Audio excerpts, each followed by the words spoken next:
Well, I was also thinking, like, what's that dating profile look like? He likes long walks on the beach. He likes someone who likes wine. He likes a girl with a great smile. And also a dad who died driving head-on into a semi high on PCP. Right. I bet his dating profile is like, I'm into these things, and you know Mick Riva? You remember Mick Riva? Mick Riva. You know Mick Riva? Uh-uh. From Malibu Rising? Bad dad. All right. So, I want to tell this young man, if he's in Mats, he better be able to make her laugh, you know. Or breathe, which he failed at both later in the evening.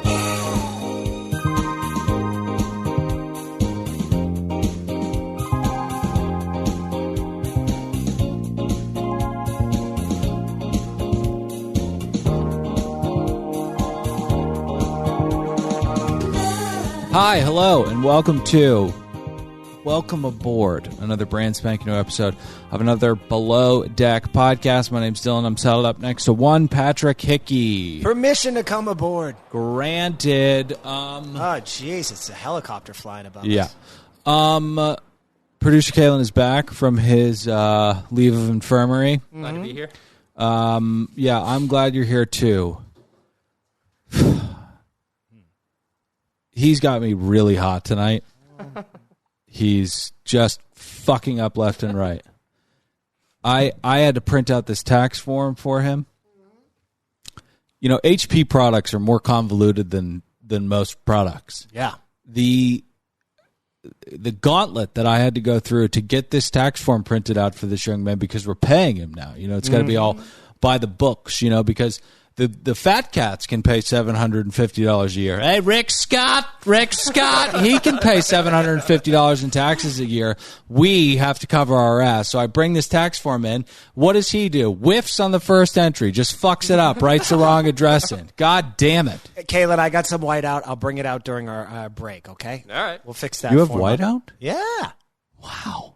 Mm-hmm. Old school. I haven't whited anything out in a while. Mm-hmm. What do you have, the brush or the like? Oh, no! I don't use the sponge stamp. No. You got to go old school with the brush, man. The sponge stamp. What are you talking about? I'm talking about the beak, and you glide it across. Oh, I hate that technology. Really? No, it doesn't work.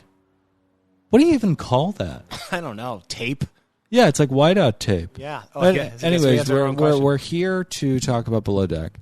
Do we have any public service announcements beforehand? Yes, I have a lot of housekeeping to do, Dylan. Glad you asked.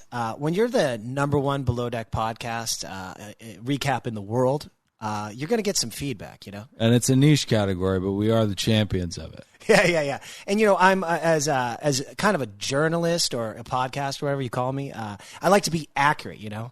I would call you the latter. I wouldn't call you a journalist. Oh, all right. Well, anyway, I have integrity. Yeah. And this week, a sea rat reached out to us, you know, to get clear some things up. Apparently, the cast member named Lucky, who spells her name Lucy, right, needed to settle her hash with us and left us a strongly worded voicemail. I would play it for you, but Instagram deletes those messages, I guess. Yeah. Anyway, she said her name's Lucy. Like a thief in the night. Yeah. Those voice memos just disappear. Yeah, well, her name's Lucy.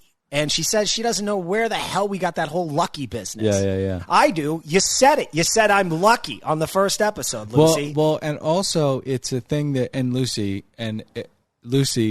it's a thing we know very, very well. We know your name is Lucy. It's what we refer to as a bit. So, we're going to keep calling you Lucky, and just know that we know that's incorrect. Right. Yeah. Second piece of business, the primary charter guest. Boy, we are very important people in the podcast world. Yeah, niche category. Kim Phillips, the nice primary, she reached out to Such a sweet note. Give a correction. I think we're going to go on her and Justin's podcast, so we'll announce that when we do it. But anyway. Go find their podcast. It's a great podcast. But anyway, she wanted to correct us. We had said in our last podcast that Justin was an out-of-work loser. Okay. So we talked about a lot of stuff last week. I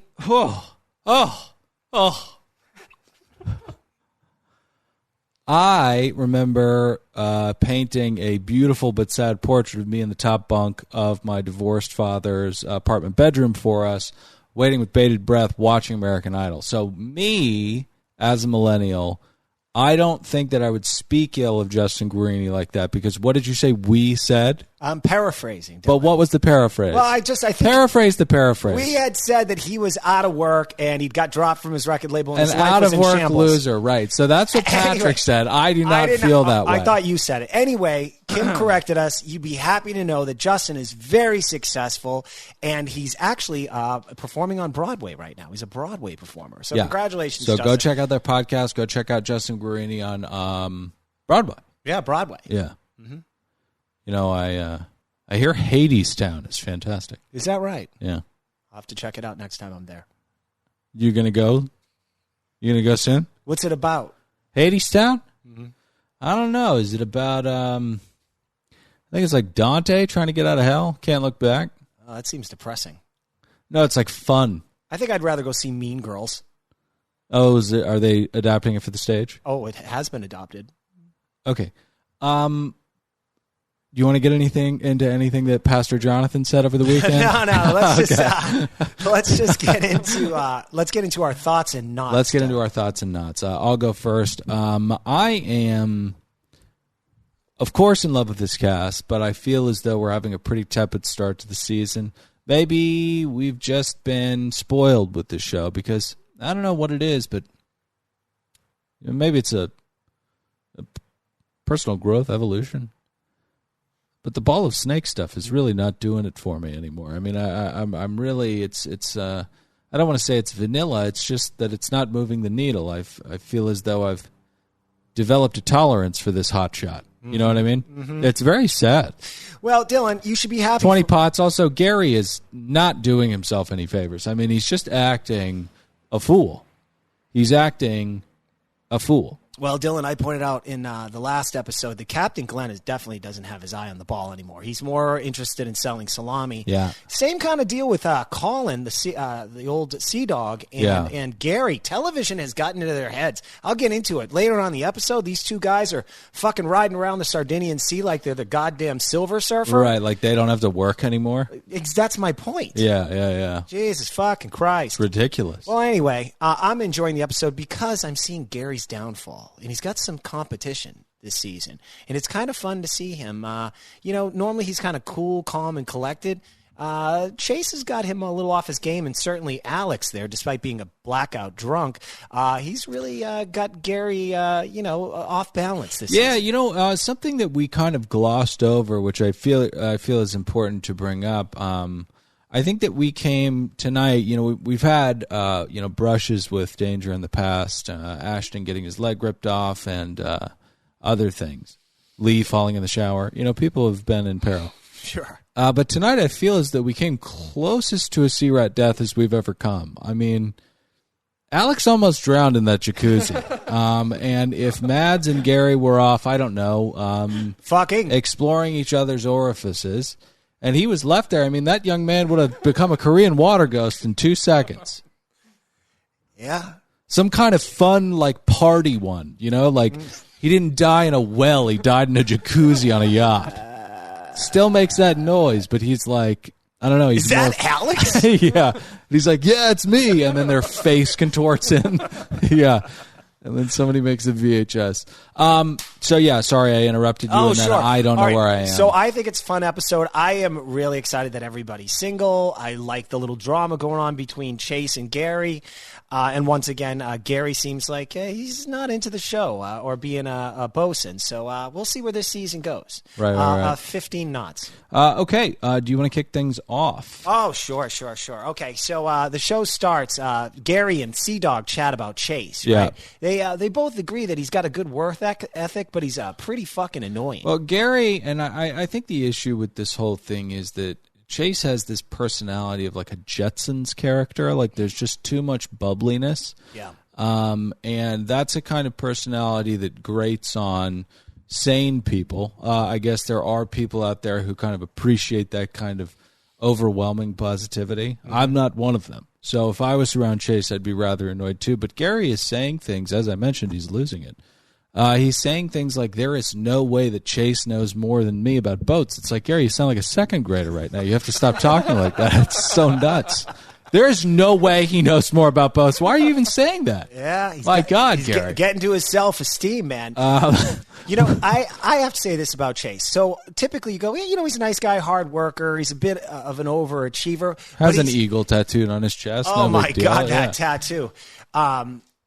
It's that he's the annoying perpetual overachiever. Everyone's had one in the workplace. It's 8 a.m. You're walking in there. You got your coffee. You're exhausted. You don't want to work at that fucking insurance office. Then you're this ready for fucking bathroom. Yeah, I'm ready to make my way to the bathroom to fake like I'm taking a dump for 2 hours. Next thing I got to 10. Then I get my 10-minute break. Right. By the time I get to noon, I've only actually worked for an hour and 5 minutes. Right. And then you got Goody Two Shoes over there dancing through the tulips going like, I have an idea. Let's all work harder. And it's like, do you want to fucking die, bitch?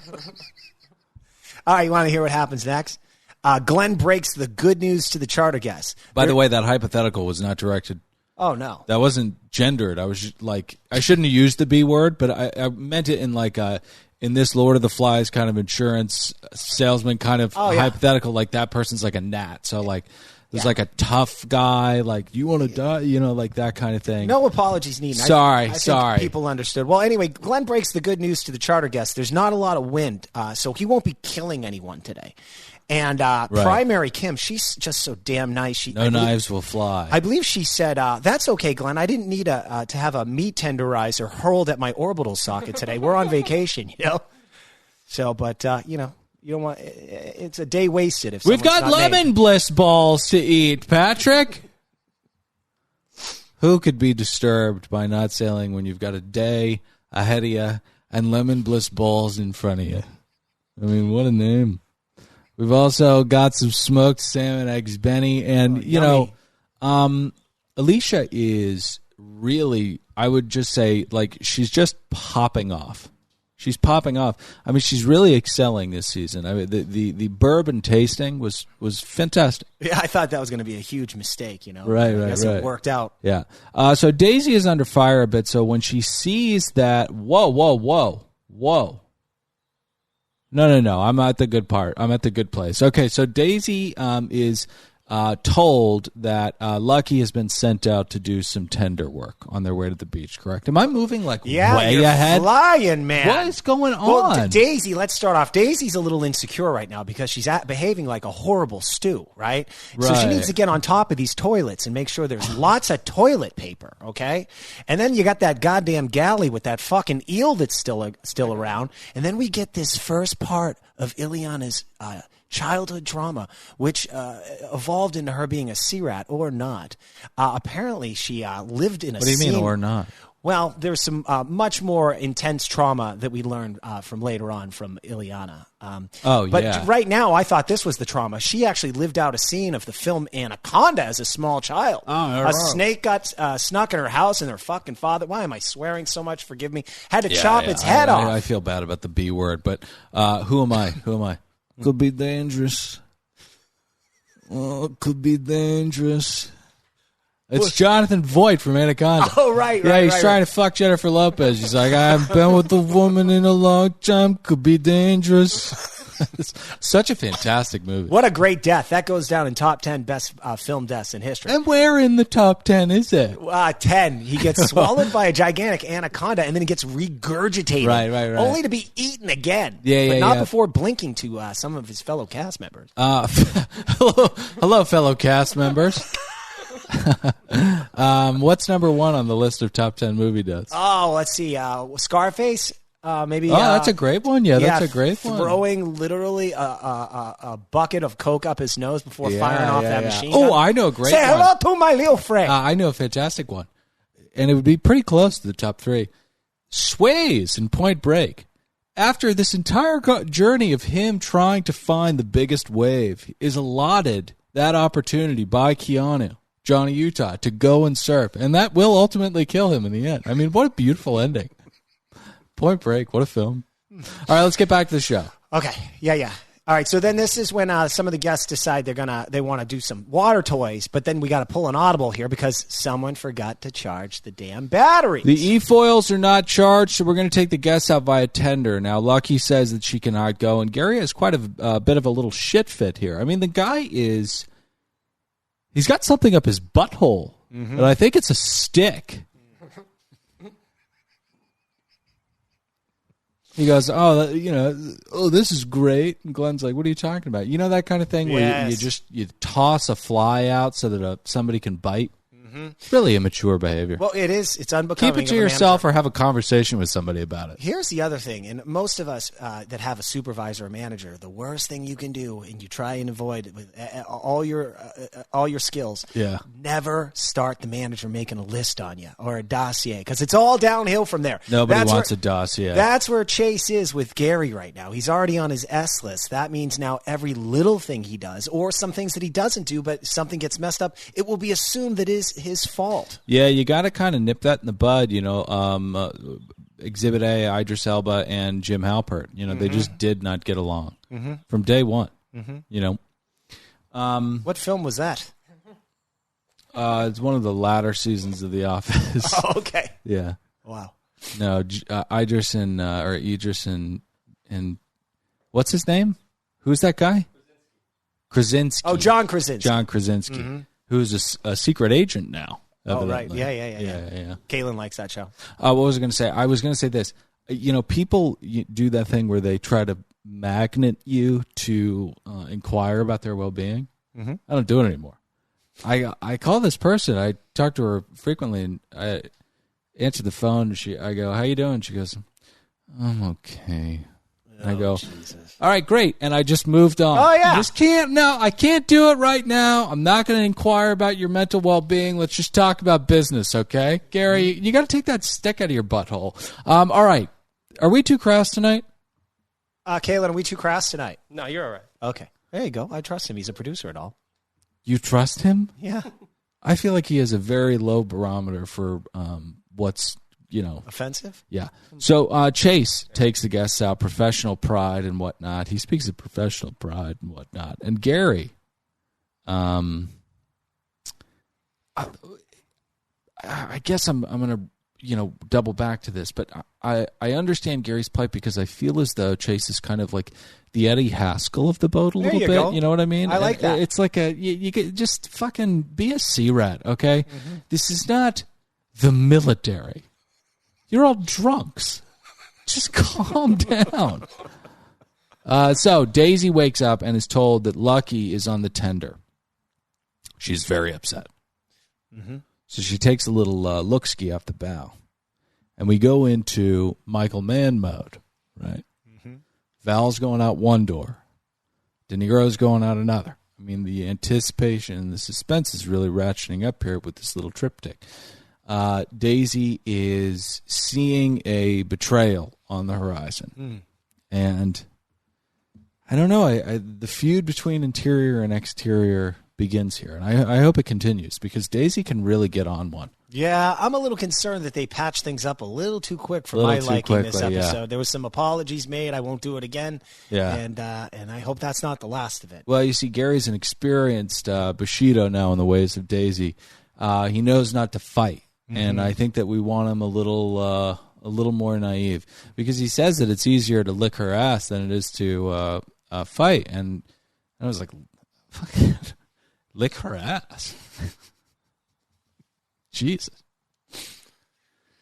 Was there a lull there? No. Was there a lull there? Tiny. Yeah, there was a bit of a lull there. Oh, all right. Well, maybe we should move on then. But you know what I mean? I mean, it's like when you call butts assholes. Kissing ass is different than licking ass. I mean, that's a completely different thing. It's very intimate. It's very intimate. It's kind of a Las Vegas thing, Yeah, or birthdays. Birthdays. Christmas. You eat ass on Christmas? Well, I don't want to get into my personal bedroom matters. All right. So, tell us what happens next. Well, the tender returns, and Chase admits to Lucky that he's got his eye on Mads. He's got his eye on Mads. And men need to understand women are not the people to confide in Oh, hell no. about They'll back channel your ass. It's just, and women vice versa. You know, you can't tell guys anything about a guy they're interested. It'll fucking telephone right to them. We saw that play out in this episode. Yeah, we saw it play out in this episode. This has happened to me before. It's happened to you before, I'm sure. Oh, sure. You tell a girl's friend not to tell the girl. Yeah. Instantaneously. Oh, yeah. It's like telling her to her face. Why need the middleman? You don't need the middleman. Don't need the middleman. All right, go ahead. I'm going to do a meanwhile. Meanwhile, Glenn speaks to the wind gods because he'd really like to injure or maim someone today. Right. But they have refuted him because of the amount of blood he's spilled. They said, we cannot heed your calls anymore. You are a tainted pact. I was going to say, well, as you pointed out, Lucky immediately relays this information to Mads that Chase likes her more than a friend, you know? Yeah. And apparently Chase lacks the only two traits that she requires in order for you to have sex with her. Right. You make her laugh and you breathe. And this sucker came up short. Yeah, he doesn't have any riz. Mm-hmm. That's what the kids mean, game. Yeah, he has a lack of riz, and that really makes Mads not attracted to him. But you did lay out the criteria for entry. What was it? Breathing and being humorous? Yeah, laughing, yeah. Yeah, I don't think any guy on this boat, short of Sea Dog, is going to be able to accomplish this. No one's really funny. Mm-mm. I mean, Alex isn't funny. He's talking about doing his hair for 45 minutes and then almost drowning because he's so drunk. We'll get to his self-actualization right now. We have quite a bit of a douchebag moment here from Alex. Yeah, I enjoyed it. Who really has a transparent moment with the Below Deck audience. He says that he is exclusively dated models with daddy issues. And when he admits that in this kind of bashful, rosy cheeks cadence, says, well, that was a self-actualization moment. Self-actualization is one of the peaks of cognitive well-being. I'll just pull a definition here. Self-actualization can be generally thought of as the full realization of one's creative, intellectual, and social potential through internal drive. Realizing you're into chicks with commitment issues is not self-actualization. I mean, it's sacrilegious to speak of this kind of thing like that. Well, I was also thinking, like, what's that dating profile look like? He likes long walks on the beach. He likes someone who likes wine. He likes a girl with a great smile. And also a dad who died driving head-on into a semi high on PCP. Right. I bet his dating profile is like, I'm into these things, and you know Mick Riva? You remember Mick Riva? Mick Riva. You know Mick Riva? Uh-uh. From Malibu Rising? Bad dad. All right. So, I want to tell this young man, if he's in Mads, he better be able to make her laugh, you know. Or breathe, which he failed at both later in the evening. So, lunch is salmon nori with pickled ginger and radishes. We also got pork belly with homemade bows. We've got that eel and tuna rolls and a little black rice. Beautiful lunch, light and also late. The eel will bum me out quite a bit if we talk too much about it, but just so the audience doesn't think that we're horrors, that poor animal, I mean, they're disgusting creatures, and they look evil. They probably are evil. You know, they weren't Ursula's right and left-hand man for no reason. Mm-hmm. But, I mean, that thing was in a goddamn cooler for at least 24 hours, just like, what kind of hell am I in right now? And then it was beheaded. Jesus Christ. I mean, we're all imbued with a little spirit of the divine, and it's just such a waste for that thing to end its life like that. Just brought a tear to my eye. Me too. You know, I work in the industry, Dylan. There's nothing sadder than seeing an animal like that die. They're actually intelligent animals. I will say this, though. You know, for our fellow friendly animals that we like to eat, I think we got about 80 years of this culinary renaissance before we're all eating fucking soy and whatever else isn't alive. And then Bill Gates, much like Gowdy, will die before he sees his soylent product sweep over the world. My masterpiece. And I got hit by a bus before I could see it all unfold. People die at the age of 35. The chitin. They're trying to feed your children chitin. It's the bugs. They're turning the frogs gay. Can you believe we're the number one below deck recap podcast?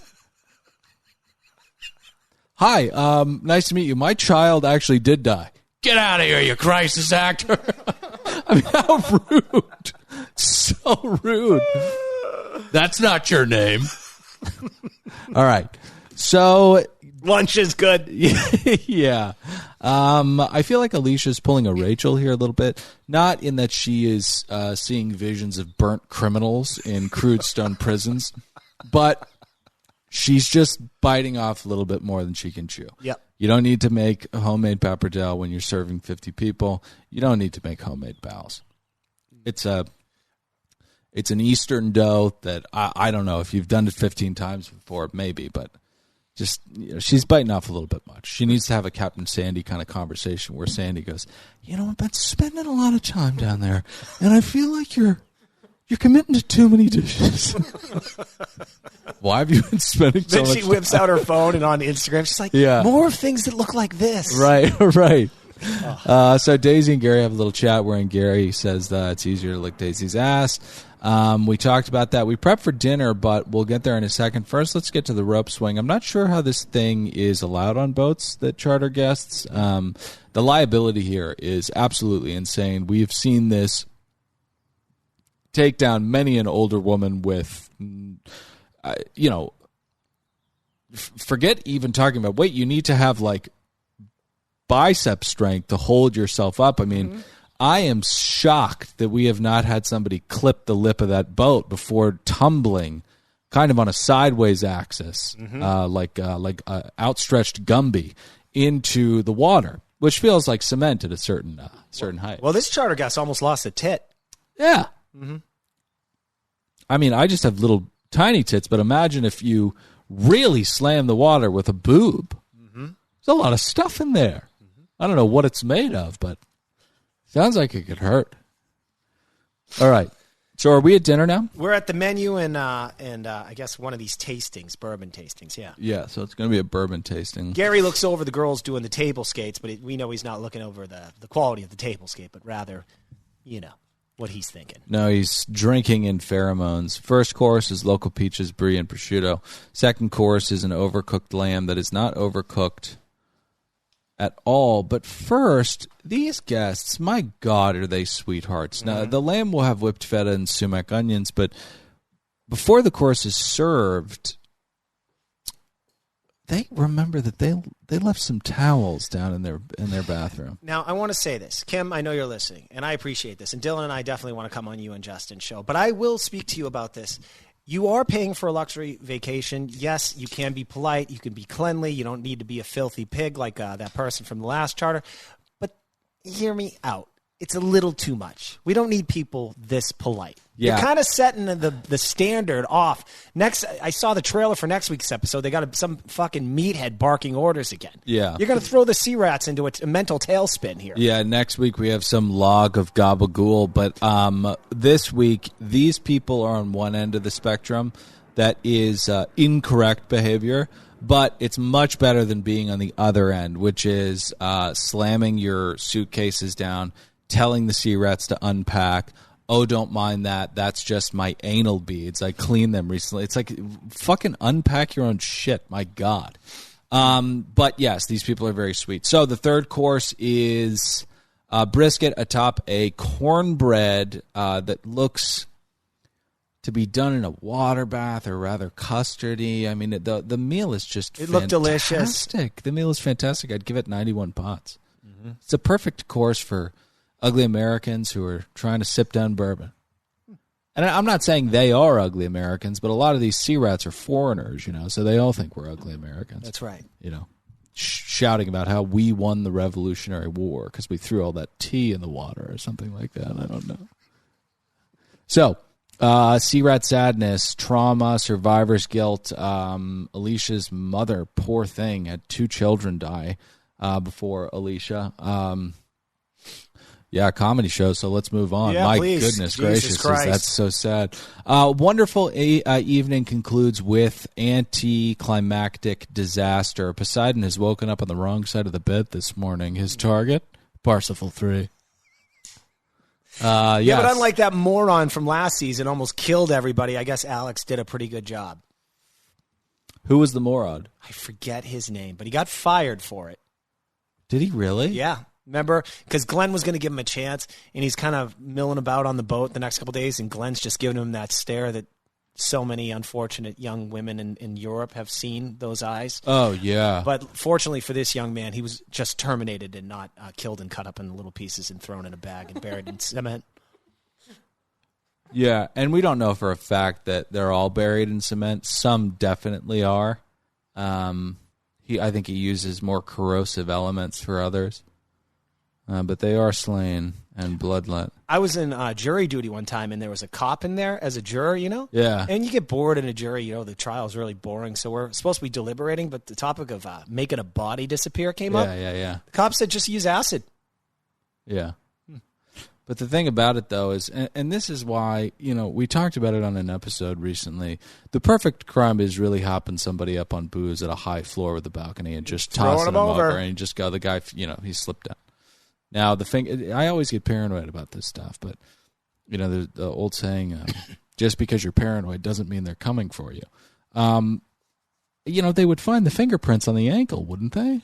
On the smushed body below? Wouldn't they find the fingerprints on the ankle? I don't know how you commit crimes a guy today. got away with this in Long Beach. Him and a coworker were on a business trip with each other, and he threw her off the balcony. Yeah.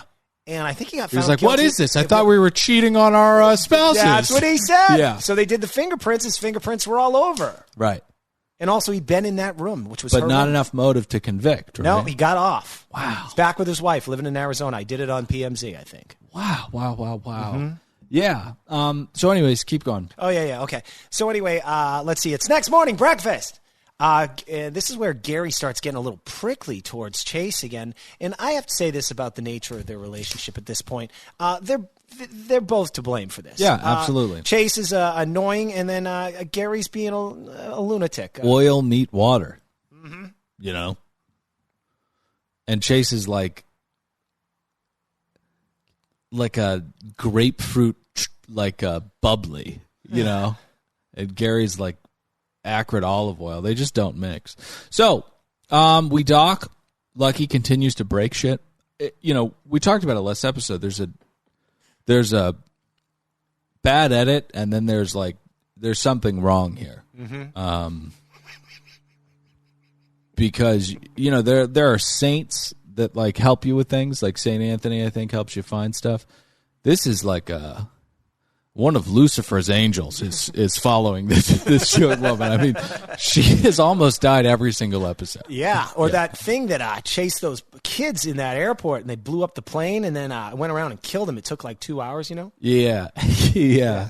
Final Destination guy. Oh yeah, or that thing in what's that movie called where people just run around for an hour and a half? It comes at night or something? Oh, yeah. It follows. It follows. Love that. Oh, what a film. I thought you hated movies without endings. That one kind of has an ending. Does that movie have an ending? I don't think that they beat it. Yeah. I remember them beating it. Oh. And I think they're doing a sequel, so I guess not. Oh, nice. How many beans would you give it? Oh. Probably 8.9. I fucking love that movie. Okay. I threw some beans at him because we didn't ask what his knots were, and I feel bad about that. Well, that's his rating system.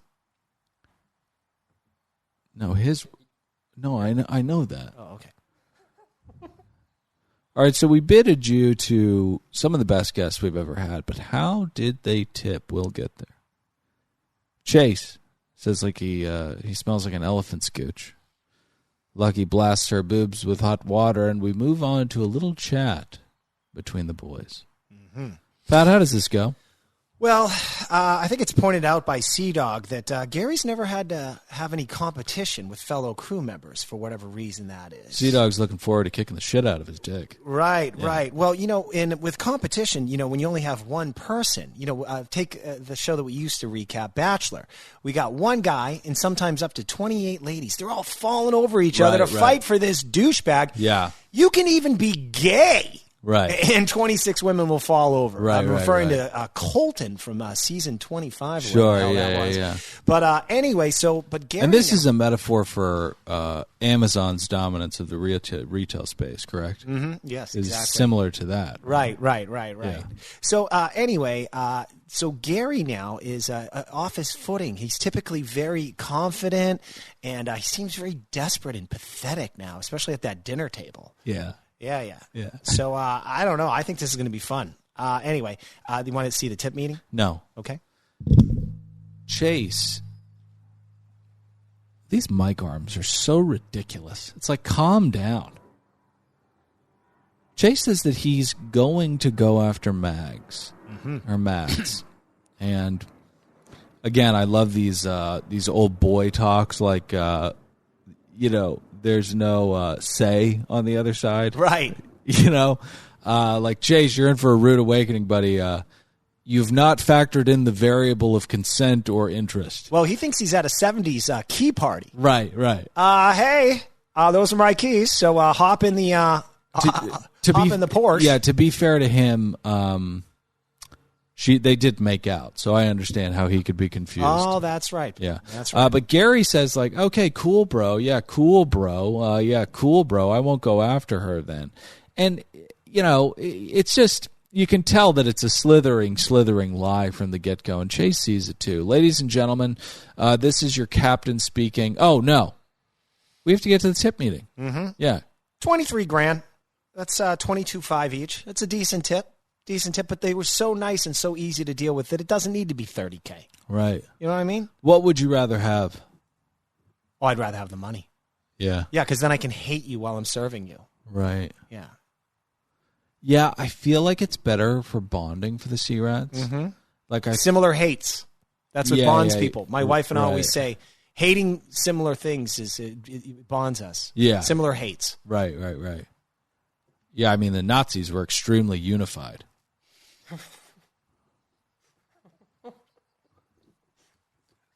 Really looking out for one another, you know what I mean? Because they fucking all hated, Right. Jews. They hated handicapped people. It's like, guys, calm down. Yeah. My goodness. But you're right. Yeah.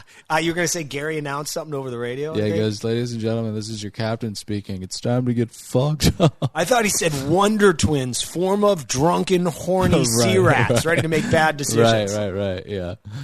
So Gary is not even off the boat, and he's already hitting on Mads. Then he's getting onto the bus, telling Chase that he's going to hook up with the stragglers of the group. Gary, you're acting a fool. Mm-hmm. People are, the guy's got to be careful because, he's been sailing on good graces, because he's been a bit of a coxman, but he hasn't done anything too nasty. This is nasty stuff. This is what happened on last season. We had Camille and Alyssa. Well, not of yachting. Are you referring to the season we recapped prior to this? Yeah, with Captain Lee and Captain Sandy. This is breaking girl code. This is also breaking guy code. But Gary does not care because he is just a fucking deckhand. We'll get there in a sec. So we get to dinner. The sea rats are very bothersome to the people who are just trying to patron the restaurant. Oh, they're sigging it up, man. They got to leave every 5 minutes to go sig it up. Yep. And as they sig it up, Chase once again confirms that he is into Mads in front of his boss. Now, Gary is like a octopus for a vagina. He's got like 8 different tentacles, just keeping everything open. He's hitting on Daisy. He's throwing a shot at Mads. He's checking if Alicia's up for it tonight. I mean, he's got a lot of tentacles. He's grabbing we call Alicia. them feelers out there. He's got a lot of feelers. Right. Yeah, he also, I think, suction cups. I think with Matt, I think he sees her as that antelope with the bum leg. It's running along the other antelope, can't catch up. He's going to take her out. That's how I think he sees Mads. Yeah. Daisy's too smart. I mean, if an antelope has a bum leg, it really stands no chance.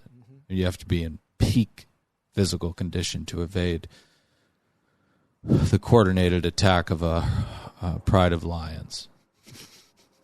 Very difficult to overcome, even with a couple of legs that are just firing on all cylinders.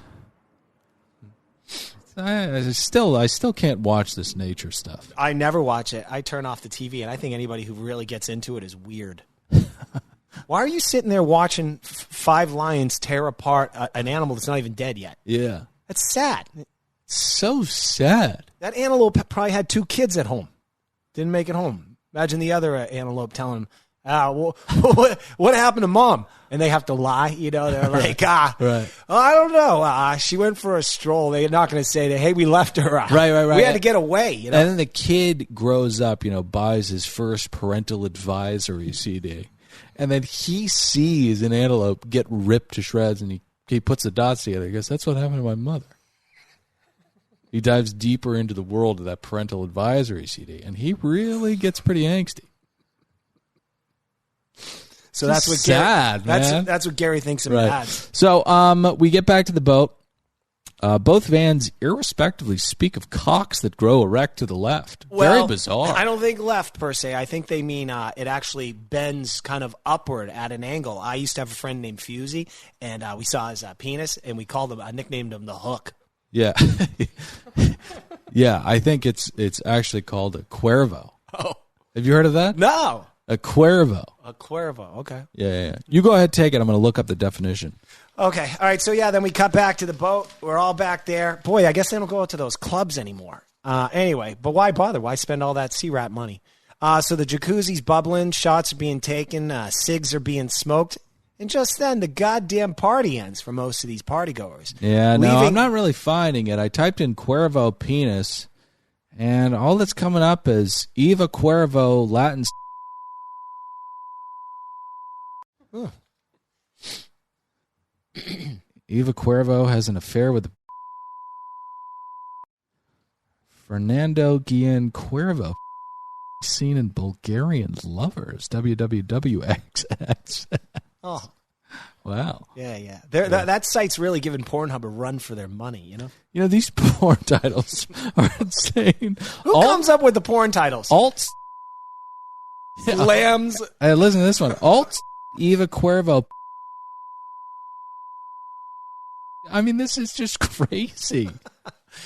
This is why people complain. Hey, guys, I can't listen to your show with the kids in the van. Oh, maybe we'll bleep that. Oh, some of it, right? Maybe we'll bleep that. Well, anyway, they leave Alex to drown, which is creating quite the opportunity for Gary to move in on Mads. And right. Finally, Alex, by the, I guess, nearly death of his. I can't talk. No, anyway, he goes to bed. Okay. Yeah. Gary makes out with Mads. Right.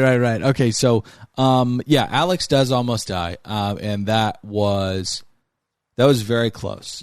People talk about drowning in a bowl of soup. Mm-hmm. It can happen, and it's very, very scary.